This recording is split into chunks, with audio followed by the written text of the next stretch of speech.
Hello, everyone. Welcome to the Newsbrowse News broadcast.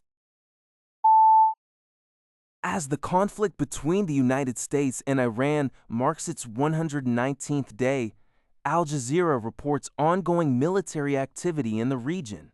Israel continues to launch airstrikes in southern Lebanon, with Prime Minister Benjamin Netanyahu stating the military will not withdraw from occupied territories, which currently account for about 1/5 of Lebanon. In the latest developments, 2 people were killed and 1 wounded in a raid on the town of Mayfadone. Meanwhile, diplomacy remains active. IAEA Chief Rafael Grossi announced that inspectors will soon return to Iran under the terms of a recent interim peace agreement, known as the Memorandum of Understanding. This move comes despite previous concerns from Tehran regarding access to key nuclear sites. Global shipping remains a focal point, as the International Maritime Organization has paused escort operations through the Strait of Hormuz following an attack on a cargo ship. While the conflict shows no sign of a total cessation, U.S. and Iranian delegations are set to continue talks on Friday to further solidify the terms of their interim accord.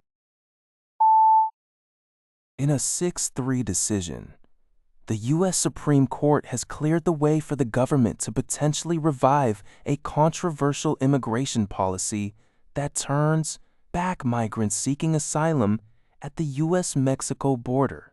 NBC Boston reports that the ruling overturns a lower court order which had previously blocked the practice of metering, which limits the number of individuals permitted to apply for asylum daily.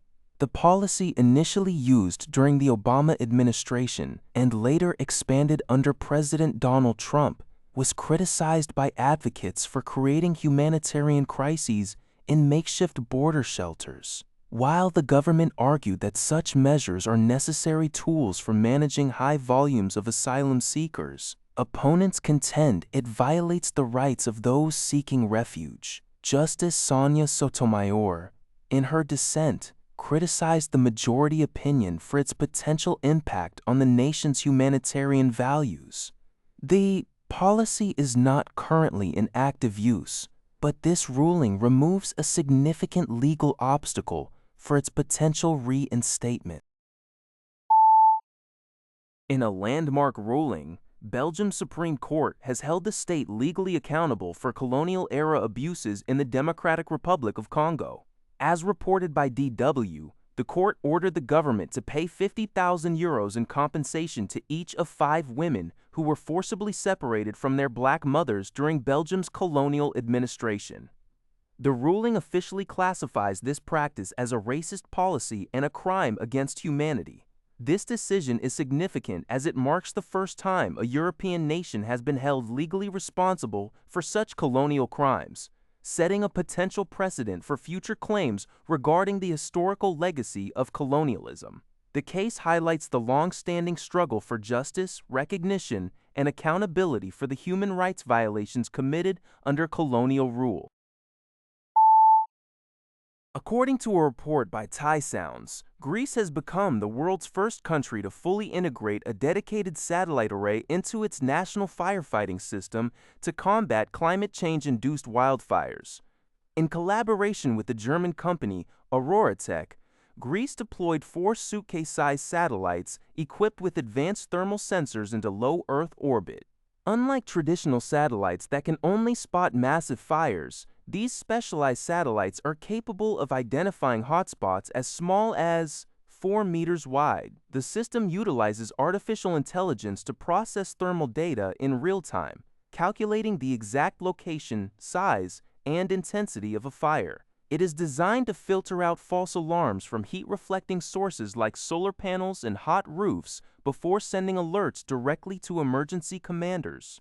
This allows authorities to prioritize resources efficiently when managing multiple blazes simultaneously. This technological advancement is part of a larger €200 million project funded by the European Union, aiming to build a comprehensive observation network by the end of the year. The initiative also reflects Europe's strategic shift toward achieving greater technological independence in space infrastructure and disaster response. According to a report by Leonhei Zhao, Japan's Kawasaki Heavy Industries is set to enter a technical collaboration with Airbus Defence and Space for the Eurodrone project.